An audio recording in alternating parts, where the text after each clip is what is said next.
Hello friends, तो कैसे हैं आप सभी। आशा करता हूं आप लोग बहुत ही अच्छे होंगे। आज की इस वीडियो में हम लोग क्लास 10 के दरक्षा उर्दू के लेसन नंबर 16 बेदी से इंटरव्यू यानी असमत चुगताई जो हैं उनके बारे में हम लोग पढ़ने वाले हैं। तो मैं आपको बता देना चाहता हूं दोस्तों कि बेदी जो है, बेदी का फुल नाम हुआ राजेंद्र सिंह बेदी। तो हम लोग राजेंद्र सिंह बेदी के बारे में पढ़ने वाले हैं और इसमें जितने भी आपके ऑब्जेक्टिव क्वेश्चंस बनेंगे और लॉन्ग क्वेश्चंस बनेंगे, हर एक चीज को आपको कवर कराया जाएगा ताकि आपको मैट्रिक एग्जाम में कोई भी प्रॉब्लम ना हो। और राजेंद्र सिंह बेदी से रिलेटेड अगर कोई भी प्रश्न आता है तो उसका जो है कि आप अच्छे से जवाब दे पाएं। तो चलिए वीडियो को शुरू करते हैं। तो ध्यान देंगे, फिर से मैं बता रहा हूं कि बेदी का जो फुल नेम हुआ वो है राजेंद्र सिंह बेदी। तो राजेंद्र सिंह बेदी से इंटरव्यू लेने वाले कौन है? तो एक मरतबा जो है बेदी से इंटरव्यू लिया गया था, तो उससे इंटरव्यू लेने वाला जो है कौन है तो उसका नाम बतानी है आपको। तो दोस्तों इसका जो सही आंसर है वो आपका हो जाएगा अलिफ यानी असमत चुगताई। अगला प्रश्न आपके सामने में कि शामिल निसाब इंटरव्यू में किसका इंटरव्यू लिया गया, यानी किसका इंटरव्यू लिया गया। तो आपको पता है कि इंटरव्यू लेने वाला असमत चुगताई था और किसका इंटरव्यू लिया गया था। तो यहाँ पर आपका हो जाएगा राजेंद्र सिंह बेदी का इंटरव्यू लिया गया था। ठीक है, चलिए अब नेक्स्ट प्रश्न आपके सामने में कि राजेंद्र सिंह बेदी किस शहर में पैदा हुए, किस शहर में पैदा हुए राजेंद्र सिंह बेदी। तो इसका जो सही आंसर हो जाएगा दोस्तों वो आपका हो जाएगा ऑप्शन नंबर जी, बिल्कुल राइट, यानी लाहौर। ठीक है, नेक्स्ट प्रश्न है कि बेदी का इंतकाल कब हुआ, यानी राजेंद्र सिंह बेदी का इंतकाल जो है कब हुआ। तो इसका जो सही आंसर है दोस्तों वो हो जाएगा ऑप्शन नंबर आपका बा, बिल्कुल राइट, यानी 1984 में, 1984 में। ठीक है, नेक्स्ट प्रश्न आपके सामने में कि बेदी के पहले अफसाने का नाम क्या है। उन्होंने जो पहला अफसाना लिखा था तो अब पहले अफसाना का नाम क्या है। तो इसका सही आंसर हो जाएगा दोस्तों ऑप्शन नंबर जी, बिल्कुल राइट, यानी महारानी का तोहफा। क्या हो जाएगा? महारानी का तोहफा हो जाएगा, बिल्कुल राइट।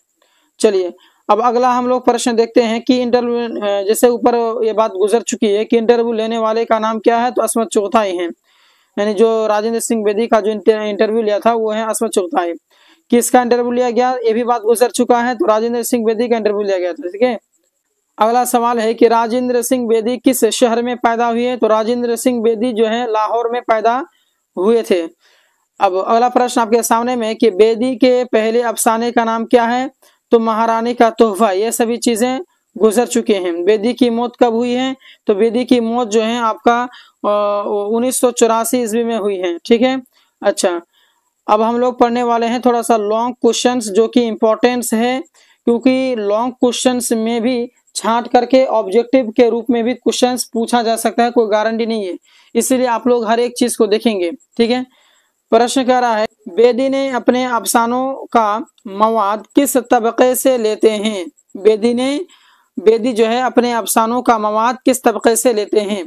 तो देखिए दोस्तों इसका जवाब हो जाएगा कि राजेंद्र सिंह बेदी का खुद अपना ताल्लुक मुतवसत घराने से था और उन्होंने अपने खानदान और मुआशरे के गिर्द व पेश में जो कुछ देखा और महसूस किया उसे अफसानों में पेश किया।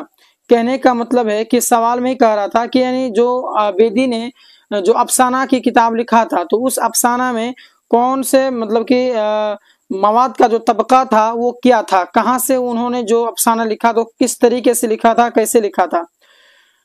तो यहाँ पर आपको बताया कि जो अपने इर्द गिर्द जो भी कुछ देखता था, जो महसूस करता था तो उसे अफसानों में पेश करता था।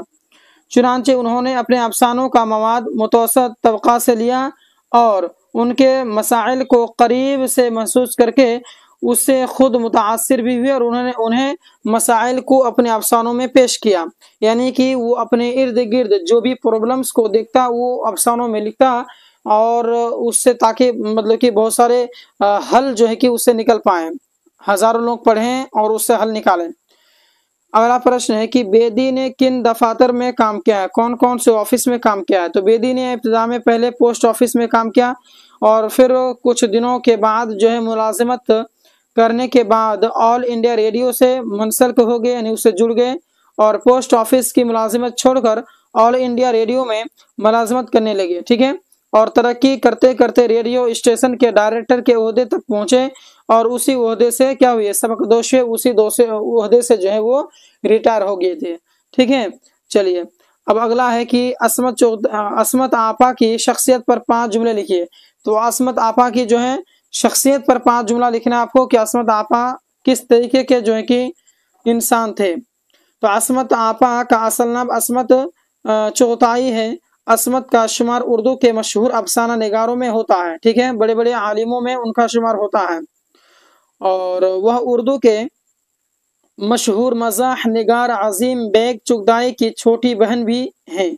उनकी शाहकार कहानियों और नावलों ने उर्दू अदब के नसरी सरमाया कीमती इजाफे किए हैं। यानी उन्होंने जो नावल लिखे हैं या फिर अफसाना लिखे हैं तो बहुत ही अच्छा मकाम दिया है। और उर्दू नावल व अफसाना दोनों ही असनाफ में फ़न्नी एतबार से उनका मर्तबा व मकाम खास बुलंद है। उनका नाम लिया जाता है। अगला प्रश्न है कि बेदी और कृष्णचंद्र में पहली मुलाकात कब हुई थी। यानी बेदी का जो है राजेंद्र सिंह बेदी का और कृष्णचंद्र का जो मुलाकात हुआ था कब हुआ था, पहली मुलाकात के बारे में बतानी है। तो राजेंद्र सिंह बेदी और कृष्णचंद्र की पहली मुलाकात की यह सूरत ये हुई कि जब बेदी ने यानी राजेंद्र सिंह बेदी ने कृष्णचंद्र के अफसानों को पढ़ा तो बहुत मुतासिर हुए। नतीजा ये हुआ कि जब भी कोई है ना फनकार सामने से गुजरता तो बेदी उससे दरियाफ्त करते क्या आप कृष्णचंद्र में हैं, यानी क्या आप कृष्णचंद्र हैं, उससे पूछता। तो इसी तरह आप एक बार पंजाब पब्लिक लाइब्रेरी गए तो मालूम हुआ कि वहाँ एक कैरियर रिसाला शाये होता है और उसके एडिटर कृष्णचंद्र ने भी मतलब कृष्णचंद्र है और उसने ये भी कहा कि क्या तुम मतलब उसने पूछा, बेदी ने पूछा कि राजेंद्र सिंह बेदी हो। फिर वह दोनों एक दूसरे के साथ मिल गए। यानी खुद जो है कि राजेंद्र सिंह को पूछा था कि क्या आप राजेंद्र सिंह बेदी हो, तो मतलब कि वो एक दूसरे से फिर इस हिसाब से मिल गए और मुलाकात हुई उनकी, ठीक है। बेदी से रिलेटेड यानी राजेंद्र सिंह बेदी से रिलेटेड जितने भी क्वेश्चन पूछे जाने की संभावना था हर एक चीज में करा दिया हूँ। तो मिलते हैं नेक्स्ट वीडियो में, धन्यवाद।